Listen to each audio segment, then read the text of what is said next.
corporation's hunger for violence extravaganza! Tonight, we're gonna watch the Vault Hunter take on the Ravenous Wattle-Gobbler! How you doing?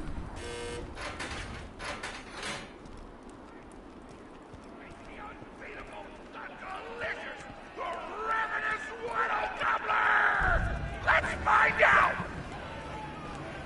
But first, I'm interviewing the only tour contestant who survived.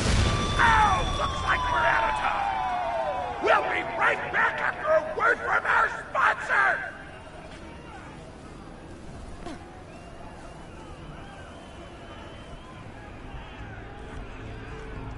Real, the Gobbler fight is rigged. The tour board of directors made the Gobbler a EchoNet. But I don't want you to die, because you're cool. And oh crap, I'm not whispering anymore, my bad! You gotta get into the kitchen, kill everybody, and poison the Gobbler's food. Once the poison takes effect, you can kill him. Also, I want him dead so I can eat him! He looks delicious!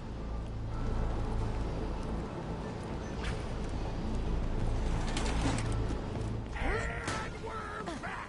The Vault Hunter's in the kitchen, but today there's a new item on the menu. Murder! Vault Hunter, kill the chef! But I'm the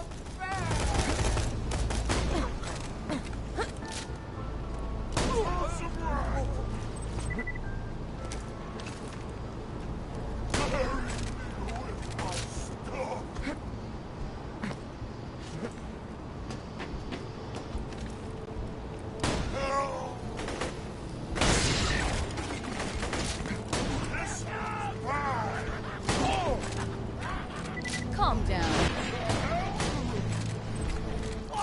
Smith here, president of the Torg Corporation.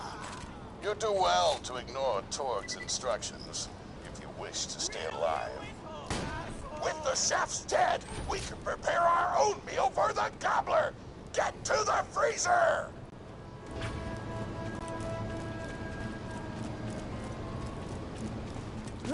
Damn, that door's locked! Let me activate my remote lock-picking program! Lockpick! Wow! We do not allow contestants in the meat locker. Leave at once. We gotta choose some meat for the Gobbler's meal.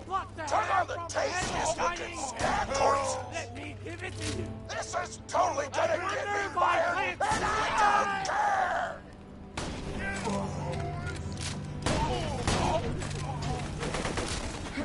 My mouth is watering!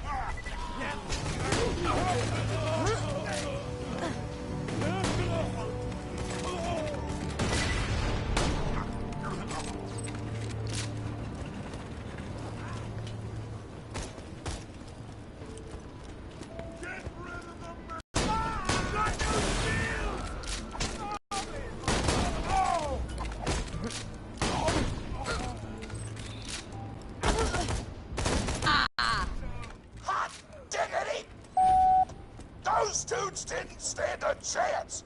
You almost feel bad for them, but then you start laughing because you were technically acting in self-defense, so screw them!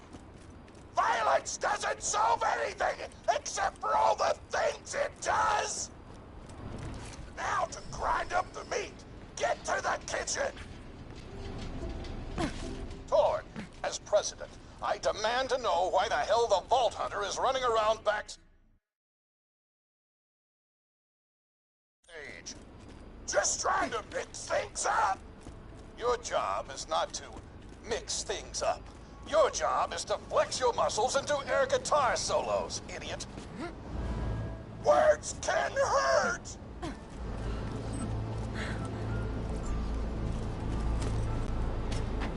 Let's get a grindin'!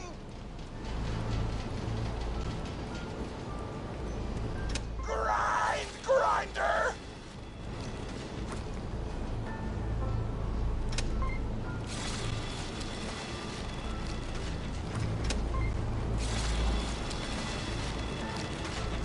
Delicious!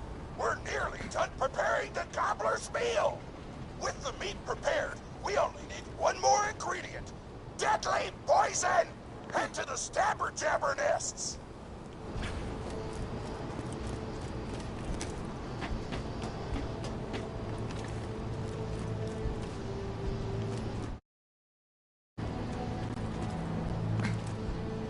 I ran out of explosives, so I'm actually going to open this door remotely without blowing it up! Psych! You know you're following an idiot, yes? Torg created his explosive gun tech, then sold it to us for $12 and a high five. We kept him on purely for PR reasons. But you both outlived your usefulness. Tribute, kill! Gotcha! Son of a bastard!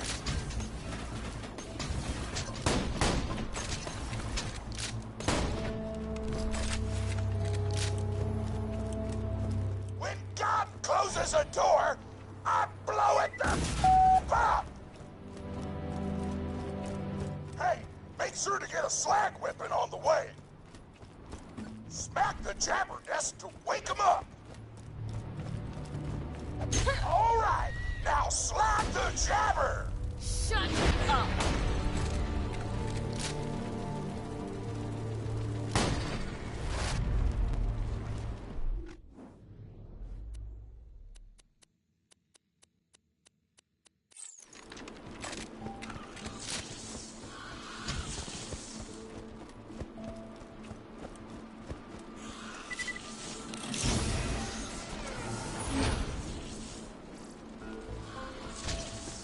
Haven't found anything good? My weapon machines will fix that for you.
You gotta slag the jabbers before you kill them.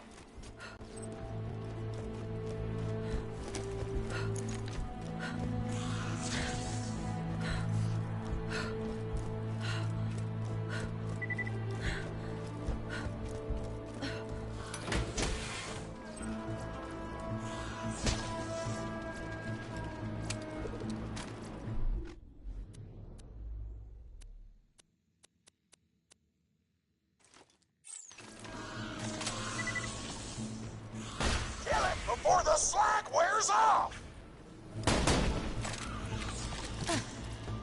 Tannis told me a single slag jabber gland would be enough to kill a monster the size of a planet! So get a few more!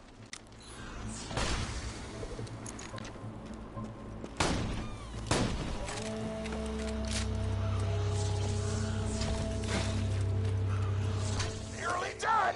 I can almost taste the gobbler now!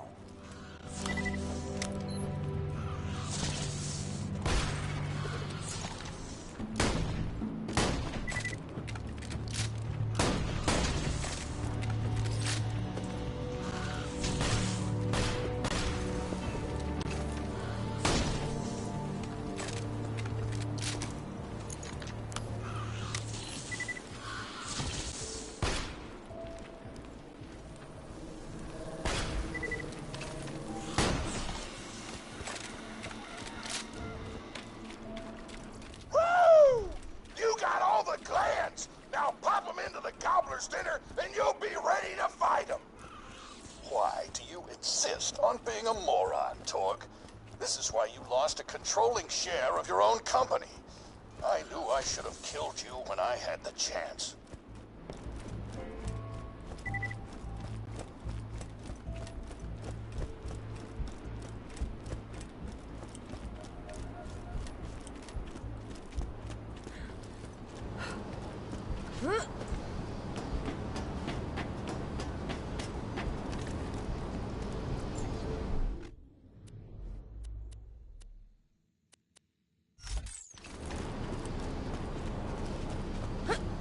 Now add the poison glands to the hit that button to marinate the out of that meal.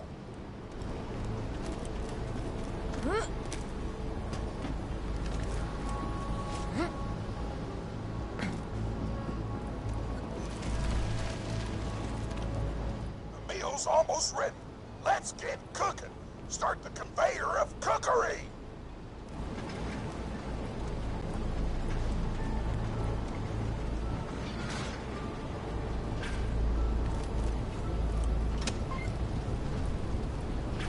That's it. You've gone off script one too many times, Torg.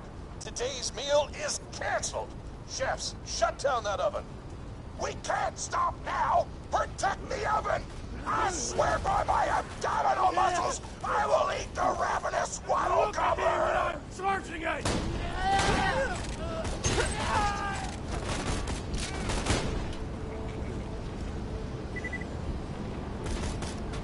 By the pricking of my buns, something hungry this way comes. Shakespeare!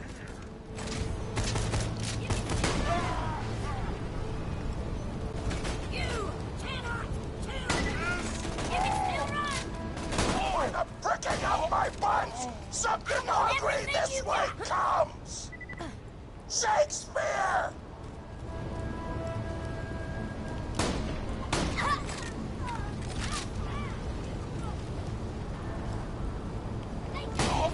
Don't let the chefs near the oven, or they'll switch it off. The oven's off. Why not just head home, Vault Hunter? By the pricking of my buns, something hungry this way comes. Shakespeare! You can still run!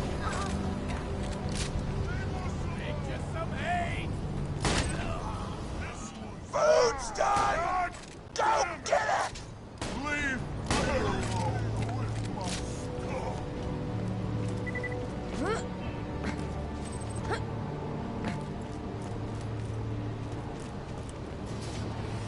My taste buds are aflame with the power of 1,000 nuclear bombs! My mouth is watering so much you could drown a small village in my cheeks!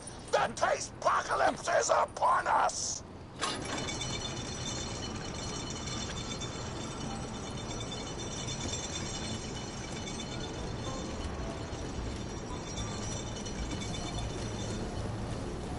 If you kill that gobbler, Torg, it'll be your last meal. The board of directors and I can guarantee that. You know why we made the gobbler invincible, Torg? So you could kill him. After dozens of failed attempts by other contestants, you were supposed to finally kill it on camera while wielding our most expensive guns. You would have looked like a hero. Why be a hero when you could eat one? You are the dumbest person in the world. I paid several other contestants to kill you if the gobbler can't, Vault Hunter. You and Torg will pay for your idiocy. Here comes the Ravenous Wattle-Gobbler! We've replaced this creature's normal food with poison! Let's see if he notices! He took the bait! Now just don't die until the poison takes effect! Wattle-Gobbler!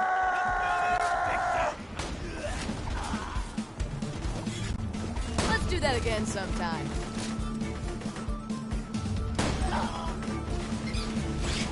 No, you idiotic merch! Don't shoot the gobbler, shoot the Vault Hunter! The poison's working! It's working! The Gobbler is killable! Let the taste apocalypse begin! Damn it!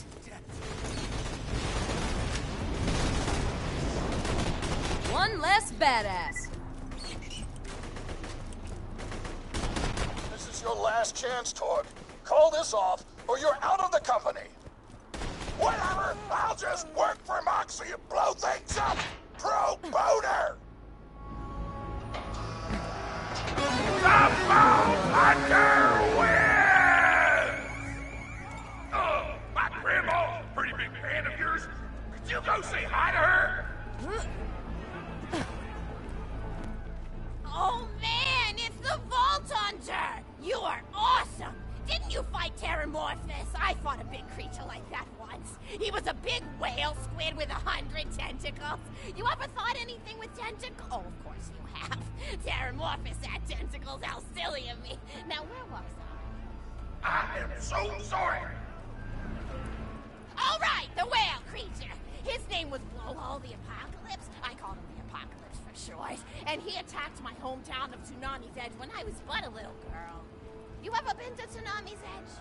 Great town, nice beaches, great food, and the cost of living is just so low. Even being a single grandmother and working part-time in a scat meat processing factory, I was still able to provide for little Mr. Torg. We may not have been able to afford the finer things in life, like food, but we got by. After all, Mr. Torg and I didn't have anything but one another after that horrible gas leak blew up the iridium mine, killing my son and his lovely wife. From that day onward, my little Mr. Torg vowed to conquer explosions themselves in an effort to avenge his fallen parents, and... oh man, I forgot what I was talking about. Where was... oh right, the Blowhole the Apocalypse! So anyway, I was wrestling Blowhole to the ground, and I had my bicep curled around his blueberry throat. Blueberry? Sorry, I meant to say blubbery. I've got blueberries on the brain, I guess. I grow them in my backyard. Mr. Torg helped me plant them. Thanks again for that, grandson. I love you, Grandma! Anyway, I have my bicep around his blubbery throat, and Mr. Torg starts crying because he really likes whale squids, and he doesn't want to see me hurt one. They are the princes of the ocean! So I let the whale go after giving it a punch in the eyeball so he'll remember me, and it swam away into the ocean. And then I had Mr. Torg drive me to the ice cream parlor.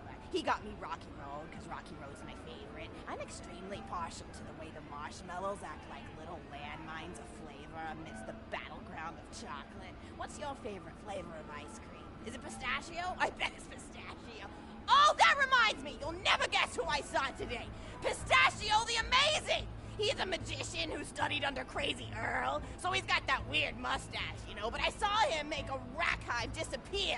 A whole rack hive! I said to Mr. Torg, Mr. Torg, wasn't that amazing? And he said, yes, it was, Grandma. Didn't you say that high five? You remember saying that? I remember, Grandma! And we stood in line afterward and got his autograph, and I thought I had it somewhere around here, but it's probably in the attic. I really ought to go up there and clean it out one of these days. I have so many little keepsakes up there. You're paying attention, right? Say, what's my favorite flavor of ice cream? Oh, so you are listening, how wonderful. You're an even better listener than my old pet rack, Beasto. Beasto was such a sweetie. You ever had a pet rack? If you can tame them, they are the sweetest pet you'll ever have. He used to just sit on my shoulder and bite chunks of flesh out of my neck to pass the... You'll remember the way he used to tweet. He went, tweet, tweet. It was so cute. I had a conversation with him once. I said, Mr. Beasto. He liked being called Mr. Beasto. It made him feel like an aristocrat. I said, Mr. Beasto, you're looking very cute today. And he said, oh, thank you, that's so nice. Or he tweeted in a way that made me know that's how he felt. And then he lowered his little head like he was taking a bow. It was adorable. Beasto was my third pet rack. First I had Woody. He got hit by a train. Then I had Anita. She got shot up trying to take vengeance on the train that killed Woody. And then I found Beasto making little poops on the windmill outside our house. After Mr. Torg and I wrestled her to the ground, I did a flying pile driver off a nearby tower tree. Got him straight in the spine and brought him down. We brought him in and fed him some skag steaks until he decided he loved us. I still miss Beasto sometimes. He just died of old age. Rack don't live much longer than a few years, but I treasured the time we had together. Poor Mr. Torg. When Beasto died, he cried for a week. The kids made fun of him at school, but I told him not to pay them any mind. Being in touch with your emotions is not a character flaw! That's right, High Five. Is something wrong? You look confused, Vault Hunter. Oh, you probably haven't heard anyone call Mr. Torg High Five before. The world may know him as Mr. Torg, but the Flexingtons always refer to him using his middle name. It's a Flexington family tradition, after all, to use your grandfather or grandmother's name as your own middle name. And my husband, High Five Flexington, God rest his soul, was the best grandfather Mr. Torg could have asked for before he passed. He taught Mr. Torg dang near everything he knew about firearms. Without High Five's teachings, I don't think the Torg Corporation would exist at all. Gosh, I still remember the first gun Mr. Torg tried to make after his parents died. A Jacobs shotgun with a stick of dynamite attached to the barrel. Torg nearly blew his face off, but he got up, dusted his mustache off, and swore that by the time he reached the age of 11, he would make a gun that fired explosions without killing the operator. And by golly, he did! It took a couple of dozen prototypes before he got the right combination of gun parts and explosives right. But once he did, woo-wee! I'll never forget the plume of smoke that used to be my neighbor's homestead. They were jerks, though, so it's okay. Gosh, I've been talking your ear off for some time, haven't I? It's so kind of you to listen for this long.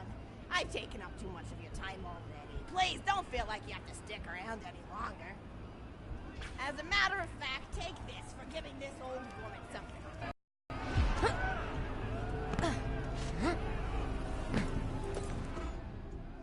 You're even more attractive than Mr. Torg said you were.